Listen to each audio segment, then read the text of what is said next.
Hey, everybody. Welcome back to Hey, Sister Girl. We're so glad that you are here with us tonight. We are honored tonight to welcome our special guest, a deeply inspiring person and who has used storytelling to change lives. This is Charles Mattocks. Hey, Charles. Hey, how are you? Good, good.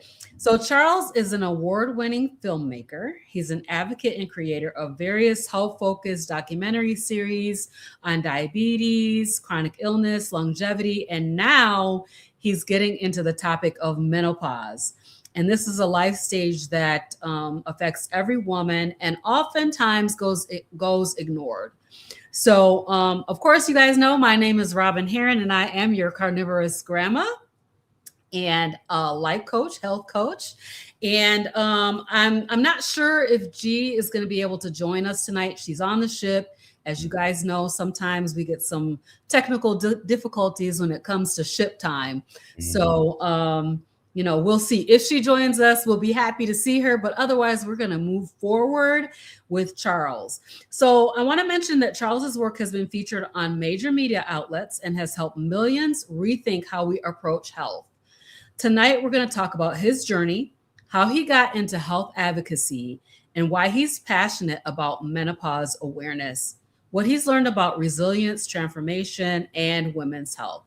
So, we're going to transition over to you, Charles. We're so happy that you are here with us tonight. So, Thank you. tell us a little bit about yourself, introduce yourself, and just let us know a little bit about you.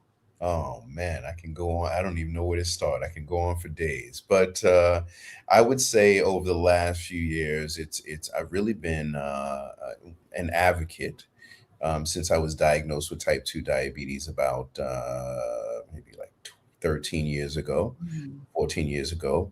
And I use that advocacy to create programs that feature people who are living with conditions, right? I figured the best way to do some fishing is fish out of a barrel instead of fish out of a lake. All So right. if we are trying to reach someone with diabetes or someone living with menopause, what better way to reach them than to create a series that features those people who are living with the conditions where they can talk about the ups, the downs, where they can share, where they can laugh, where they can cry, where they can be educated, where they can be inspired. Mm-hmm. And now you have this beautiful smorgasbord, if we, so to speak, of just entertainment, education, and awareness. So it's been a great ride. A ride I wish at times it was a little bit easier because of the industry and the business of healthcare. But we keep turning them out and keep changing lives. It's so incredible. I the first show that I did see that you did was a series on type reverse. I think it was called Reversed, Yeah, right? yeah, yeah. Yeah. So that was about reversing type 2 diabetes. Absolutely incredible stuff. I feel like, kind of back then was before anybody was talking about the fact that type 2 diabetes could be reversed. It was just a few people shouting into the void about. Well, you know what's interesting? I don't even think there were a few people shouting in the void. I think that we were ahead of our time, and the Yes. name reversed actually meant it was about reversing the mental, physical, and spiritual state of the person, and that would activate other changes, right? Because we all know what we should and shouldn't be eating, right? But in order to get to a person, at times you have to get to them mentally, emotionally, and spiritually so that they can make these changes. And once you got that, they would eventually look at their lives, look at their situation, look at their health, look at what they were eating, look at their husbands, look at their wives, look at their children, and they would eventually make that change if the right circumstances came to pass. But I remember doing that series and getting a ton of flack because once again, it was called Reversed, and we never talked about reversing diabetes. I actually stayed away from even mentioning that because at that point it was a taboo. I remember doing interviews, and man, Robin, I've seen them come, I've seen them go. And I remember doing an interview with the interviewer, and I probably said about 6 times. Listen, this is not about reversing type 2 diabetes. It's not about reversing diabetes. It's about educating the person and giving them awareness and hope. And man, even after all of that, they still wrote about it in such a way like it was about reversing diabetes. And back then, sometimes you got to walk with tippy toes, even though you're working with certain people, just so you don't shake up the system, right? Because Mm-hmm. we need that money to do a series. And if we're ahead of the time and talking about reversing diabetes, and we're looking for per se a pharma company to give us money, that's not in the best interest to talk about reversing type 2 diabetes, right? So Right. sometimes I feel like Robin Hood, where we create these programs, to work with some of these people that I might not even like, but I know they have the money to do it because Yeah. who else is going to cut a check? So yeah, and I remember too as well, not to get off topic, but one of the sponsors actually had a big platform come out. I didn't even know who the platform was, but they're a big platform. Forgot the name of them, but really big platform. And man, Robin, they didn't even see the series. They tore into me Oh my. before they were there, and you could the whole crew and the cast was just on eggshells because you could see they came with a purpose. Matter of fact, it was stat Mhm. and they came with a purpose, and that Mhm. purpose, I don't know, was to shoot down the idea that diabetes could be reversed or whatever it may be. And man, they lit into me in that interview like never before, and I don't even know what I did. So it's been an interesting ride. Yeah, the funny thing is when I watched the reversed series, Yeah. I always thought it was about reversing type 2 diabetes Wow. Yeah. because first of all, the people you had on there. No, and you're right. It was, but I didn't want to say that But part you out. want to say that. Yeah, yeah, yeah. Yeah. So yeah, I understand what you're saying. And so, being a health advocate is just so powerful. Yeah. And really, we have learned since then, type 2 diabetes is easily reversible. Yep. Like Yep. so easy and so fast. It's crazy, Yep. so it's really, really interesting. Yep. So you Yep. mentioned that your own type 2 diabetes diagnosis Yeah. played a role in the shift for you into health advocacy. Yep. So how did that experience influence your approach to telling other people's health stories? Yeah. I think that it scared me to death because I thought I was healthy. I thought I was living healthy. And Hmm. Robin, I think a lot of us do. And I think, looking back now, food addiction, and I didn't realize this until probably about 2 years ago about me having a food addiction. Because, when we think of food addiction or we think of addiction, we think, somebody's running around, cracked out and running around in the streets trying to find something to smoke, Hmm. and it's not that. It's something very sinister. And I look back at that time, and I was making some horrible health choices, and didn't even realize it at all because if you're not into this space, if you're not into health, you don't really do a whole lot of studying, and you're young and fresh, and you don't think anything is going to hit you. You could run 10 miles, you can jump Hmm. across a river, so when I look back now, I was in the gym a lot, but Robin, I did no cardio. I was one of those guys who I was, big and bulky and had a little tummy and then I used to drink ginger ale because I thought it was healthier because it Hmm. had ginger in it. Yes, The yes. most bizarre thing that I could think of. So when I was diagnosed, it was shocking, and it was pushing a drug on me by a person who wasn't even my doctor, Hmm. and who himself was probably about 70 pounds overweight. And I thought this can't be right. So I basically took it upon myself to, back then it wasn't as much information. So long story short, I took it upon myself and I said, I'm going to follow God's diet. And that was lean meat, some simple fruits and vegetables, a lot of water. And Mm-hmm. I probably lost 20 pounds in 15 days. And literally it's been running ever since, but then got into the business of really awareness, because I started to make a documentary called The Diabetic You, which is out now, a beautiful documentary.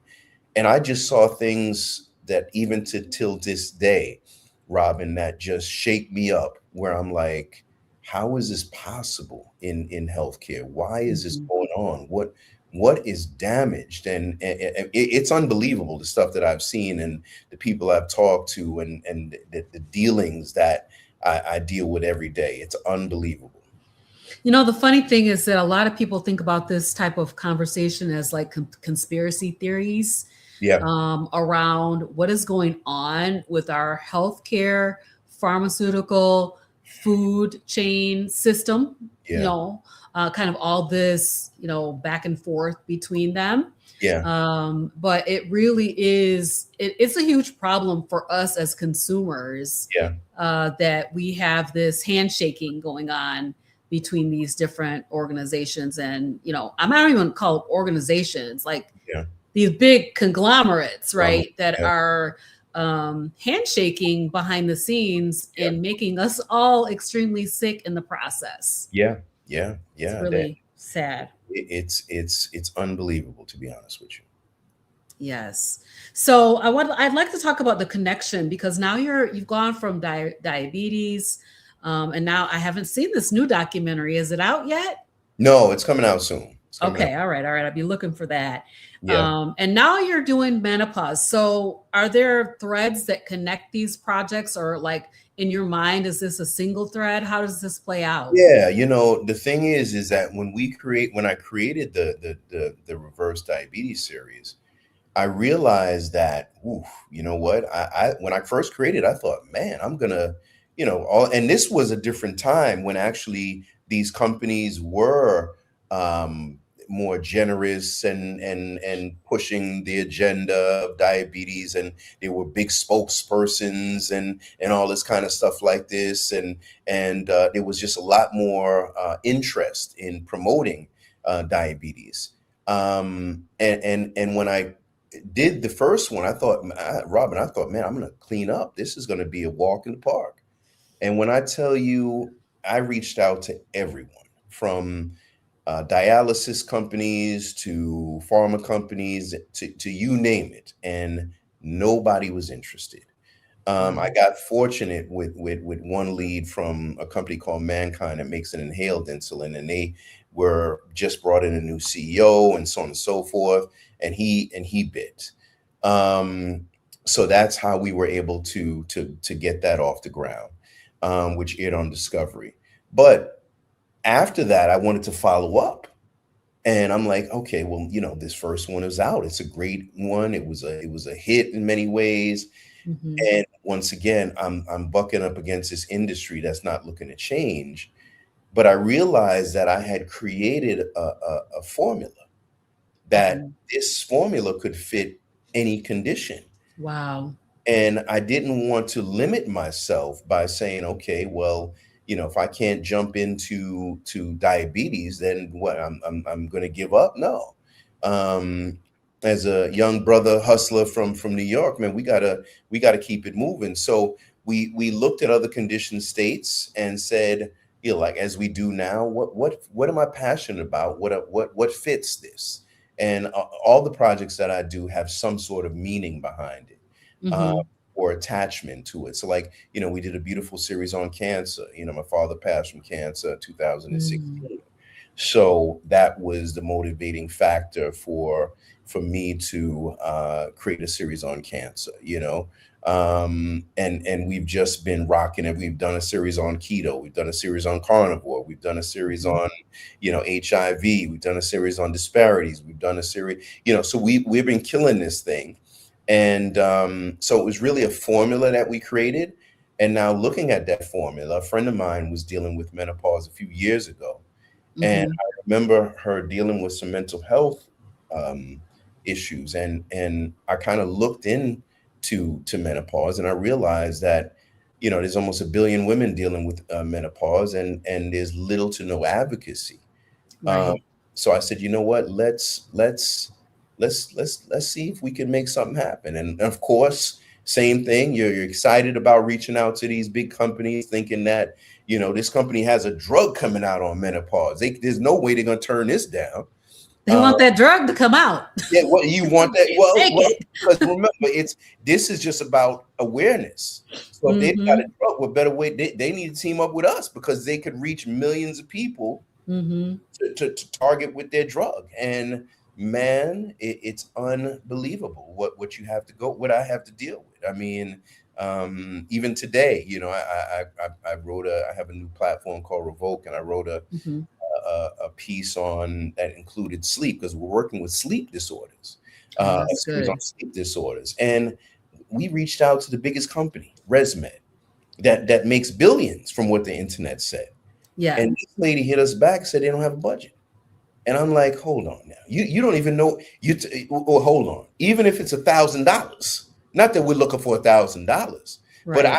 I would appreciate going to the petty cash draw, the lunch money draw. Right. You guys make billions of dollars, and you could reach a few million of people that could end up translating into bringing in another, $100 million. You know what I'm saying? Mm-hmm. Small investment. You're telling me you don't have a budget? You ain't got $500 to say, hey, Charles, you know what? We don't want nothing to do with this, but here's $500. You know Right. what I'm saying? Yeah. So Right. I'm baffled by this. It's so interesting looking at it from your perspective, as basically I'm just a grandma, and I have my lifestyle changer friend over here, G, Yeah, and we are over here trying to tell people that you don't need that medicine. You can yeah, get off the CPAP machine. yeah, And the big companies that could help people change their lives are like, we don't got $5 to help you. yeah. No, no, no. And Great. you know what? We're about bringing that message too. So once again, I'll take their money, but we will Hmm. have segments on the show that talk about natural ways to change your life and natural things you can do Yes. to improve your health and all of that. So, but Yep. yeah, it's they really don't care. They really don't care. And now, even if you look at, I was just reading some stuff on Ozempic, and you look at that, and you're like, you know what? These companies, they have. And I remember a lawyer that was featured in one of our documentaries. He said, Charles, he said they put billions aside for being sued, right? Hmm. But if you look at some of these companies, they make, I forget, Ozempic had made, like, I forget, I want to say either 30 billion or 60 billion dollars, something like that. So if you make 30 billion, Hmm. put 10 billion aside for all the lawsuits, you still walked away with 20 billion dollars. Yeah. Right. So they're prepared for the casualties of war and for those who they know this is going to affect, because all of us are made different, our DNA is made different, our bodies are made different. That what may work okay for me, as far as if I use Ozempic, may not bother me as much as it bothers somebody else with a different chemistry makeup in their body. um, Hmm. so they're prepared that this is what they're going to have to do. So Yeah. they're not friends of us. So the work that you're doing and the information really needs to be out there, so people can wake up and also realize that if you don't make these right decisions in your life, that there are dire consequences, right? Even to go back to reversed. Uh, Hmm. if you saw, I remember Roger, who was featured on the show, and his wife, Lisa. Hmm. Roger showed up half a leg, smoking a cigarette. And unfortunately, because Roger didn't make those changes, I want to say about 8, 9 months later, he died from diabetes complications. Wow. Now Lisa, who had made some amazing changes, she went on the carnivore diet, lost probably about 60 pounds, 40, 50, 60 pounds, was doing amazing. And she had some setbacks recently. And these are setbacks that are normal behavior for most of us, right? Because we love to eat, and we love our processed food and our snacks, and our junk Yes. foods and our late night binges and our family gatherings and our overeating and the buffets. And so, but she had some, her dog died and a few other things. And now Mm-mm-mm. she's actually, she was in the hospital for heart failure, Oh my uh, from these gosh. setbacks. And Jerome, who we all loved on the show, he actually passed away. He had some heart issues. He had a defibrillator and things like that. Mm-hmm. And I almost think he got the information a little bit too late, if that Yeah. makes sense. Yeah, Yes, it does make sense. yeah, You know, yeah, this is what we talk about every single week and why we are here yeah, on this show yeah, talking about lifestyle change, literally changing your life yeah, and changing the trajectory of your health journey. yeah, yeah, Because it really, really can. And we just talked about, I think we said last week or the week before that you can't be playing around with this stuff. yeah, You yeah, cannot play around with it. Jumping in and jumping out, it really, I mean, the damage that it's doing, if you think about us being sugar addicts from birth, right? yeah, And yeah. all the damage that has been done to our bodies with us in over consuming sugar. And we Mm, can just have such a very little bit of added sugar yeah, before we're over our threshold, you yep, know? And so from birth, but it makes it very difficult. You know, our patterns are ingrained in us as far as like, what do we do when we feel emotional? What do we feel do when we feel happy, sad?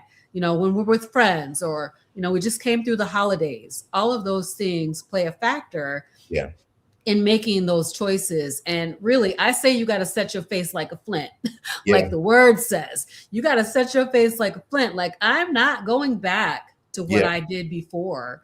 yeah, And, getting what, you think about the times that people say, oh, I deserve this. yeah, I deserve this break. I deserve yeah, this treat. But yeah. you do not deserve the outcome that comes No, from that. no, no. And so, that's what I think about as you're talking about people, falling back in their old patterns. It's easy to do, and not to say, I mean, I've done it a million times myself, as far as going from diet to diet and, falling back into my old ways. But when you find the truth should make you free. And so basically, that's what we're talking about today. Yeah, yeah, yeah, All right. So let's talk a little bit about menopause then. So it's a crucial topic. It's affecting, I think you gave the number, like some high, crazy number, billion of women or something like that right yeah, now.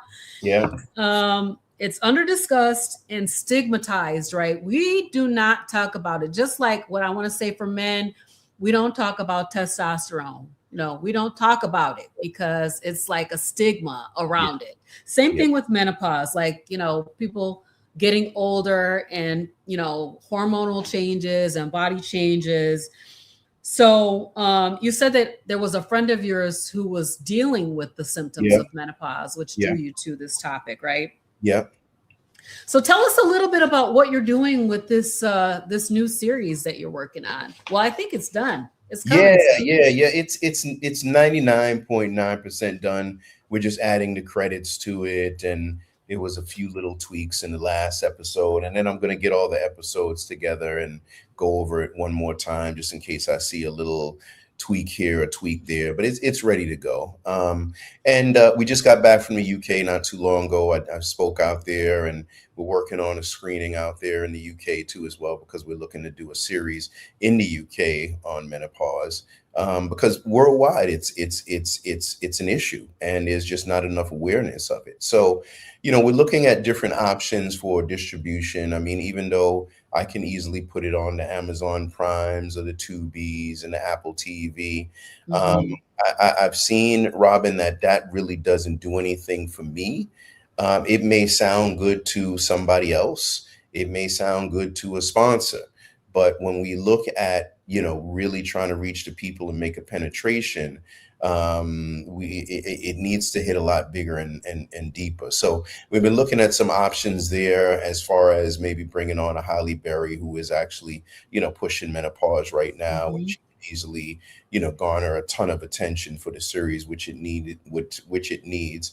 I've Right. actually created my own platform now called Revoke, Mhm. revoke.com, revoke.com, because I looked at the landscape and I thought, you know what, there's space for something that's a little bit more real information, um, Mhm. checks and balances, but then also a streaming platform. Yeah, I'm gonna bring this up really quick. I have it Yeah, up on my screen, so I'm just gonna bring it up so people can have an opportunity to see yeah, and go over there and take a look at your Revoke yeah. platform and Thank you. see what you got going on over there. So you can talk a little bit about this. Yeah, so you might want to exit out of that ad at the bottom, but you could scroll up. Yeah, so no, not that one, right in the middle. Yeah, Oh, yeah. this? Okay. So yeah, we Ah. created our own platform because what we wanted to do was bring all of this information, almost like a CNN of health. So you Hmm. can come here, you can find information on, if you scroll up a bit, we've got recipes there, we've got information on menopause, on HRT, we've got information on heart disease, everything that you could imagine, Yeah. just like the rest of the websites. But I think ours is actually a little bit more geared toward truth and journalism and honesty. And we're just getting started. Yes. We still have a ways to go. I want to bring on some more writers. So if there's any writers out there that want to be a part of this, we'd love to cover some things. But then we have our streaming side of things. So all of Hmm. our shows will air there. Uh, as just shared before we went on, we just launched Revoke Studios. So um, Okay. a beautiful. So that's where our shows are. If you see Yeah. our videos. Hmm. So we just launched Revoke Studio. So we're going to be geared up real soon, within the next probably week or so, to start knocking out some amazing talk shows and high end podcasts. Me personally, I wanted to do it. I want to compete with the Diary of a CEO. Right? Nice. Yeah. Well, that's a good target because they do a great job. They Their do a stuff looks great job. amazing. So we plan on competing with that, um, Hmm. and then giving people their own shows too as well, who have a voice in the space. Whether it's we've got a show slated with Dr. Sarah, who obviously was been carnivore for some time. Uh, Hmm. we've got some other fantastic shows. We've got Dr. Boz, who's actually local too as well, who's got a Hmm. was on Diary of a CEO too as well. That was Uh, a great show, by the way. If you guys have not watched Dr. Boz on Diary of a CEO, you should definitely yeah, do it. It's really good. yeah. So we're gonna crank out some real strong shows as well, Nice. and then create some. I've actually got. I'm gonna use my kids, 8 year olds, to do some healthy kids corner shorts. I'm going to ask some questions like, Nice. tell us what makes a salad healthy, and just trying to have them kind of dispel a lot of myths that we think and we know, but we Hmm. don't understand. So Right. so yeah, we're going to do some really really cool and really great things. Yeah, that's awesome. So, yeah, you guys go over and check out revoke.com. Lots going on over there. Okay. So, what do you think? What are you hoping that men and women take from watching this new series as it comes out? Yeah, that's a good question. I think the awareness is key.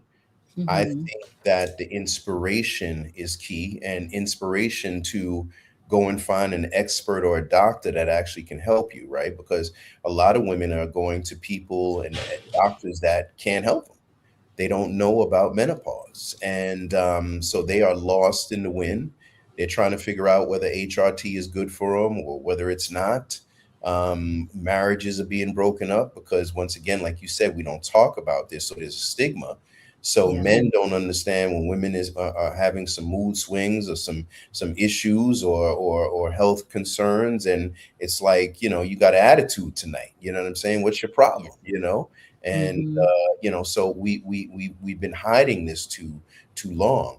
Um, that's a good question, because I don't think that there's, and maybe I'd like to make that, but I don't think there's a resource where you say, well, what's the next step? You know what I mean? Hmm. I almost think that that's what the site should be called. What's the next step in menopause, or something where you can have a directory that links you to experts who actually really want to help and can help you, not just leave you out on the lurch trying to figure out what is next. Because we feature 5 women who are educated, who are very accomplished, and Robyn, none of them knew about menopause. And Yeah. Most of us don't. yeah, so it tells you that there's a problem. And when you think, Robyn, there's over $23 billion in digital healthcare advertising, Mm. and I want to know where that money is going. Because if there's no information on sickle cell, if there's no information on lupus, if there's no information on menopause, if there's no information really on cardiovascular disease and all of these conditions, where is that money going? Right. I think the thing of it, Charles, is that there is some information out there, but I'm so suspicious of everything Yeah. that is out there now. It's like so many things have been wrong Hmm. that, like, almost like everything is wrong now. You gotta figure it out, test it out, try it out for yourself to see what works, because actually we've been fed a bunch of propaganda dogma that is really just incorrect about almost everything in the health related arena. So that is very challenging, I feel. And then the other thing is, for every one opinion that you have, or one chain of thought or way of thinking about a thing, there's different sides of that coin, right? So it can Yeah. get really, really confusing. Yeah. So yeah, what's next, for almost every category would be really good. Like, Yeah. if you're thinking about, carnivore, let's say, how do you find a doctor Yeah. that will align with what you're trying to do? Yeah. How do you find, as you said, doctors that really understand menopause? Yeah. Yeah. It's challenging. It's very Yeah. challenging. Yeah. There is a revolution in a lot of ways. A lot of people have taken to social media and trying to find experts that way. I think, we actually created something called that we're working on, called Versus. I know the Hmm. the rap version of that, or the music version of that, with Timbaland and Yeah. Swizz Beats.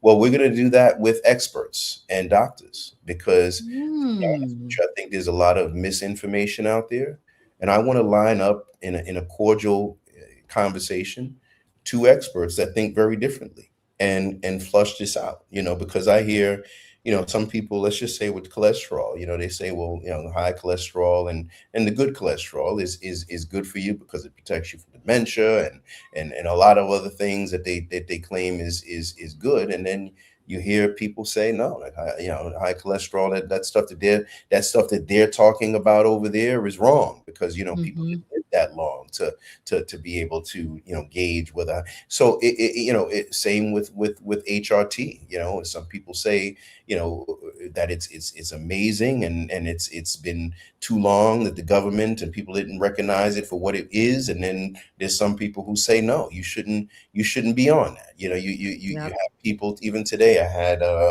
Louise Newsom, who's a really big face in the UK in menopause, and I was this close to telling her off, only because she had mentioned.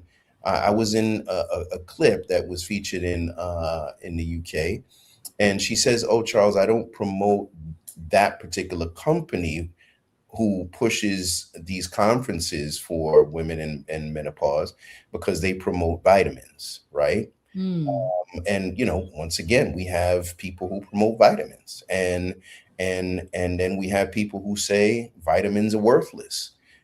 So, and I was kind of offended in a sense where I'm like, you know what, it's not about the vitamins. It's about what I was saying. Just because Yeah. they happen to work with some clients, people seeing this aren't going to recognize they work with vitamins and supplement companies. They're just hearing Right. what I have to say. But then also, not every one way fits everyone. What works for me may not work for somebody else. Whether it comes to vegetarianism, or even carnivore, right? I mean, some people thrive off of one thing, and some people thrive off of another. So Hmm. you at times you kind of got to you got to figure out what works for you, but you got to just recognize that this is very important. And you had mentioned something earlier, and I'm like, you know what, I don't know about you, but and I'm sure you feel the same. It's like every wrong bite of something I taste, I feel like I'm slipping away. I feel like that was one step closer to death. You know Yep. what I'm saying? And I'm mad at myself because I'm like, bro, I just felt the inflammation go back up. I just felt, the Yes. cardiovascular issues come back to play. This is not to be played with. You know what I'm saying? Hmm. I want to watch my kids grow up, man, and live to an age where I can, say I accomplished some things. So Exactly. what we eat is truly killing tens of millions of people, and that's no lie. I mean, all of this heart disease and people dying from diabetes. I just had my cousin who I grew up with, who uh you know was, in his early late 40s, and Hmm. die of, last time I saw him, he was, we talked by Zoom, and Robyn, severely overweight, puffed up, full of inflammation. He had some serious issues, everything from, I think, gout to diabetes to you name it, high blood pressure, and literally, he just died. I don't know if it was in his sleep or Yeah. was, but he just died. And It's so sad when when we see all around us people literally passing away from curable yeah, diseases and issues yeah, that they're being told the food has nothing to do with it. yeah, It's a self-control problem. You don't have good strong will to control yourself with your eating, or it's hereditary. Even they call generational curses and things like that, mm, right?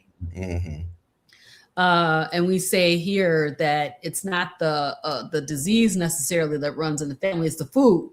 yeah, Y'all yeah, been eating the same thing for generations, yeah, and that's why you have the same conditions as your auntie and your grandma and your mom and your dad, yeah, right? So I hate that. I hate to hear that people have passed away from diseases that can be fixed, reversed with lifestyle change. yeah, Um, and as you said, some people are just so far gone already, that when they finally decide to make a change, their bodies have just kind of broken down to the point where yeah, they still have the heart attack, or they still have the stroke, or whatever the issue is, because they've spent so much time damaging the body with food. yeah. So what you're saying is so powerful, because it's the food, y'all. And we say that all the time over here.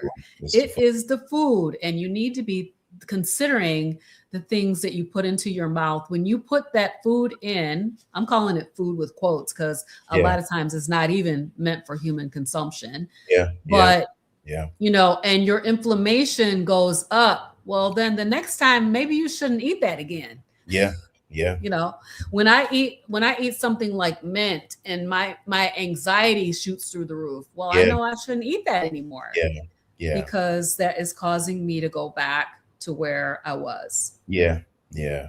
And Yeah. I also think, Robyn, that there's a form of vanity that we should have that is a good thing. I remember when Hmm. I was diagnosed, I think literally, I remember the first thing I did, Robyn, was went home and I looked in the mirror. And I looked at myself and I'm like, holy what the heck is this, bro? I was Right. once fit and slim and trim and I'm, what is this?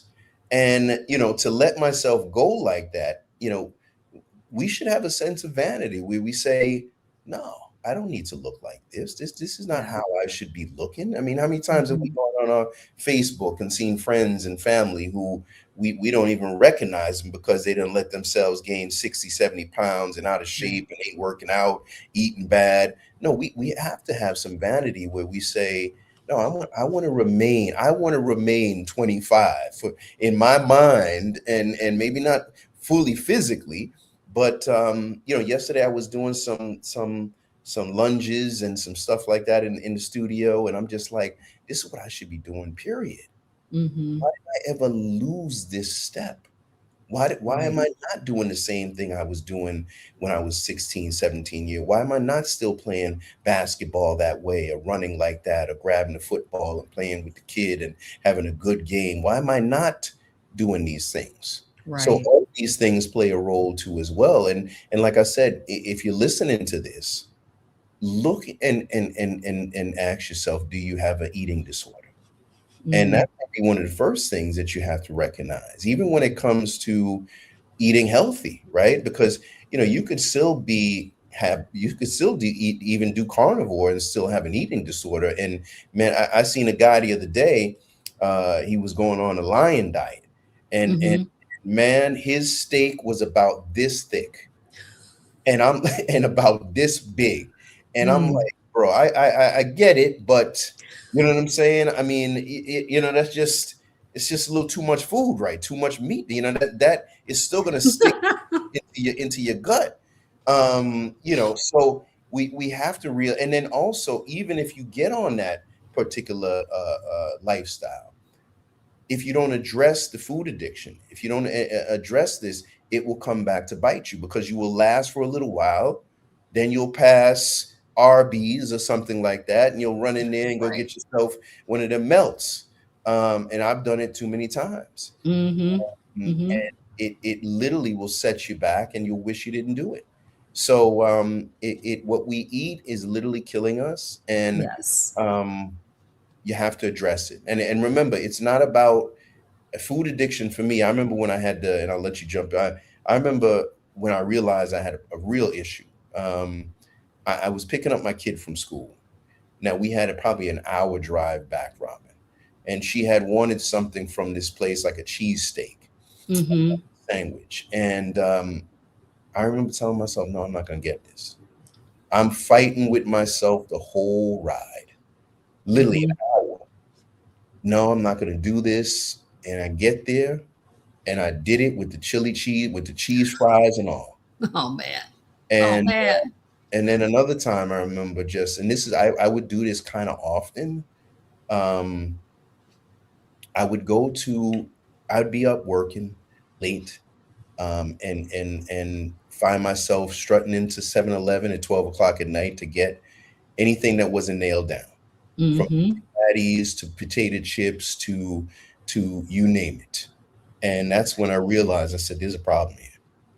And all of this while professing to be health conscious, and working with all of these amazing experts about health. And I remember one time I wanted to talk about it, and this was actually around our carnivore series. Mhm. I wanted to do a live, and I was too ashamed. And I thought Mhm. to myself, I said, how can I be ashamed? Well, I'm asking these people to come on my show and be honest and share their journeys and their hard outcomes. But yet Right. the producer and director is too ashamed to share his failings. Yeah. Yeah. I mean, it is hard. It is hard to be transparent Yeah, and face the. I mean, I think a lot of times it's our own selves that beat ourselves up over these things, but literally, those foods, the things that you're talking about, yeah, are designed to be addictive.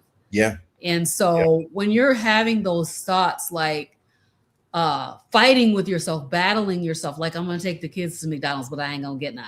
yeah, I'm only gonna eat 5 fries. yeah, I yeah. remember doing that, Wow, wow, yeah.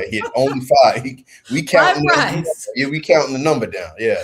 Exactly, because they had like 2 carbs each. I'm gonna eat Yeah, 5 of yeah, yeah, yeah, yeah. Unbelievable. them. Yeah. The food is designed to be addictive. So I find, and I'm definitely a carnivore. I've been a carnivore for almost 3 years. Yep. Yep. That the noise of the food went away very fast, and I was completely obsessive about food Yeah. before I went carnivore. I was constantly thinking about food, worrying about food, talking about going to the store, showing everybody what I ate every day. I mean, like talking to people. Me and my mom had this thing where we would talk back and forth about what we're eating and Yeah. all Yeah. this stuff. And Yeah. then after about 30 days, I realized, wait a minute, I Excuse me. don't care what you ate. Yeah. I Yeah. don't want to talk about that anymore. Can we talk about Yeah. something Yeah. else? Yeah. No, So, you're right. yeah. Yeah, people wake up, and I've done that. You wake up, you're worrying about what's for breakfast, you're worrying about what's for lunch and for dinner. I'm Mm-hmm. to the point now, Robin, where I do a lot of intermittent fasting. Mm-hmm. I probably eat maybe once or twice a day. Yeah. Me too. If that, mostly it's probably once a day. I would say 85% meat based.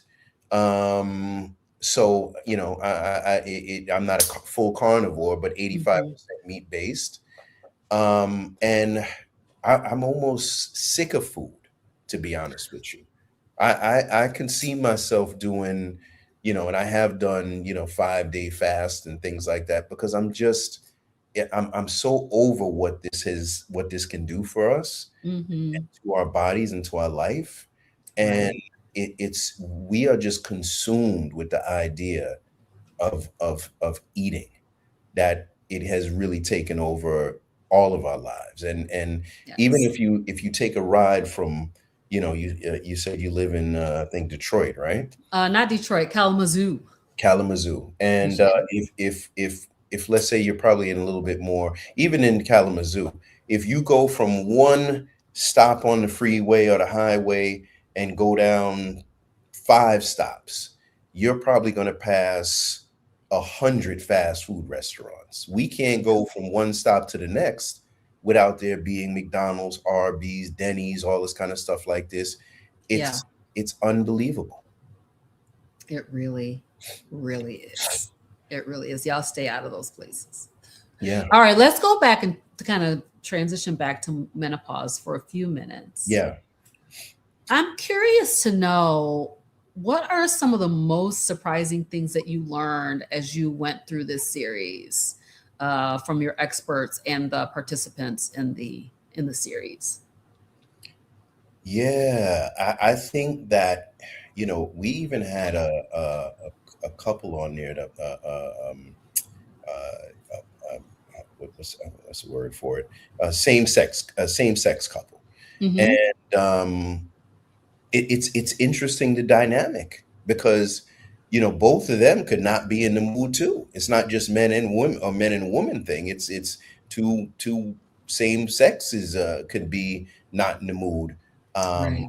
for to be intimate, and then they're dealing with a lot of mental health issues were at play, with almost all of them. Some sort of trauma too as well. Um, I noticed that was prevalent, and which leads to not being able to really understand or have people understand what you're dealing with. And then that could be internalized, and you could find yourself maybe not even being in relationships. One of the black woman on the show, Michelle, sweetheart of a person, she mentioned she hadn't been in a relationship, I want to say, in 20 years. Wow. And menopause and also some vaginal issues have played a role in this. But I think what I've noticed the most, once again, is just the disappointing state that these companies are making billions of dollars in some form or fashion. And these women, and when you think about women play such a vital role. You have women We who do. are married to people who are running the world. Mm-hmm. Have women CEOs, women billionaires, women who influence their husbands as judges and political figures. And yet there's little to no information on this condition. So I think that's what really, those few points are really what kind of stood out to me to say this is an issue. And that's why I fight when I create these series. It's and I get fueled over the fight. Mm-hmm.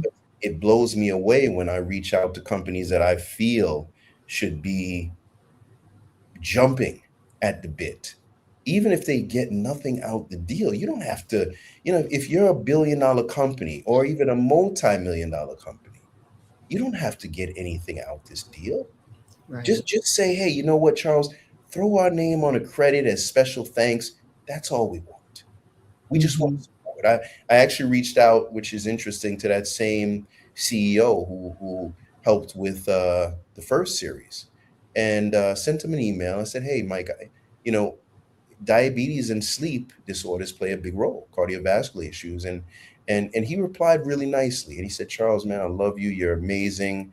But we're gonna kind of we've been focusing on our resources or whatever where we feel that it has more or different impact or more maybe a quantified result." And I kind of, Mm-hmm. you know what, that's a bullcrap excuse. Mm-hmm. You might make millions of dollars as CEO, millions of dollars. Trust me, I've googled it. He probably make about $3 million a year. Wow. Um, you telling me you can't grab $50,000 and you know me and my work to say, hey, you know Mm-hmm. what, Charles, we don't want nothing in there. But we do support diabetes, and diabetes and sleep disorders go hand in hand. Just throw our name on that bad boy and keep rocking. Yeah, I think that that would be great if they do that, but it's always about the bottom line, though, isn't it? It's always about the bottom line. How is this going to make me money? Yeah. That's what they want to know. So that's very interesting. So with your show that's coming out, to first of all, tell us when is it coming? Do you know yet? You don't know. You Yeah, got to get no, no, distribution still yet. no, no. We're gonna, like I said, we created Revoke, and I have to have as much confidence in the belief that I have in Revoke. I spent a lot of money putting it together, and still spending. Mm-hmm. If you look at the Zeus network, they're making millions and millions of dollars on trash TV, but they found their audience. And Mm-hmm. if we put it on Revoke, remember, there's almost 1 billion women Yep. dealing with that. And while we may not have the big budget to market and advertise, it's a small community in a sense, right? Mm-hmm. It will spread. Yeah. It will spread. And we will have, even if we have 10% of that billion come to the site, you're talking about millions of people, right? And them coming to that site will push the site, will open up doors. So it's better for me to put it on our site than put it on Amazon, where we can't quantify who saw it, how long Yeah. they saw it. We won't have email addresses. We can't follow up on anybody. Nobody can reach out and say, hey, we just watched this, we would love to be a part of this. So we're gonna put it on our site. So Mm-hmm. I would say we're working on a screening in the UK, but once again, trying to find a couple of small sponsors to just Mm-hmm. cover those costs. It Yeah. seems almost impossible.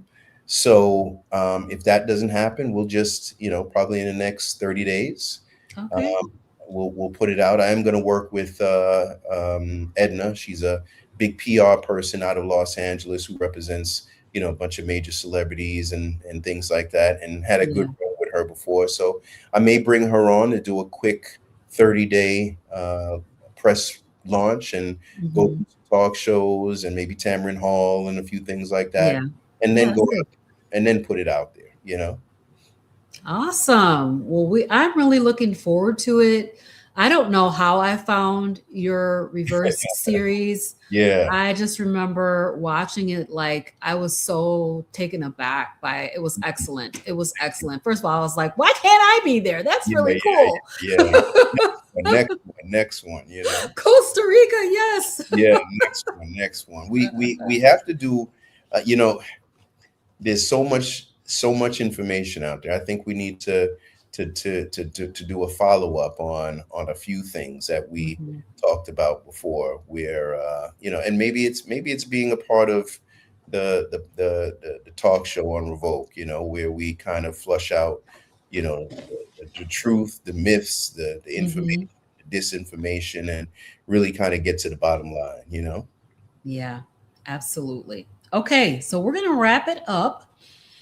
We really I appreciate the work that you do. Thank you. I mean, I've seen just a couple of your docu series, I guess you call them, Yeah. and they have been so good. Thank you. And so I'm really looking forward to the menopause series. I will be looking for it. Yeah. And I just have one last question for you, Yes. and I'll let you kind of wrap it up here. Yep. So, what is the one message that you want every woman and every person supporting her to walk away with after watching your series? Hmm. It probably sounds cliche, but there is hope that if they find the right support, that they can get some of the answers needed in their menopause journey. That um, don't let this consume you. The best you can. Talk to your partners, talk to your loved ones, teach your daughters about this. Include men in the conversation because we play a vital role. We need to take the stigma out of this, and that hope is a good thing, and maybe the greatest things. And all good things never die. So hold hope that there's hope. So even to that point, Michelle, the same young lady who I said had the vaginal dryness issues, we had a sponsor on there who had a cream for this and a skincare line for this. And from what I hear, this has changed Michelle's life Wow. as far as that goes. So um yeah, there is hope. There is hope, you guys. And so we thank you so much for being here with us tonight. If you're inspired by Charles's work, um, go ahead and take a look at his website, Revoke. Yeah, Sign up for the mailing list yeah, and yeah, then watch for this menopause series. I'm really looking forward to seeing these ladies and to hearing from the experts in this area. yeah, All right, you guys. So that's it for Hey Sister Girl for this evening. So you can connect with us on YouTube. You can check us out at Hey Sister Girl on Facebook. And of course, we do have a Marco Polo group for you if you want to have community with us. And so thank you. Let's keep talking, healing, and thriving. for All giving me right. love. Thank you, sis. All right, y'all. We'll see y'all next time. Bye bye. Bye.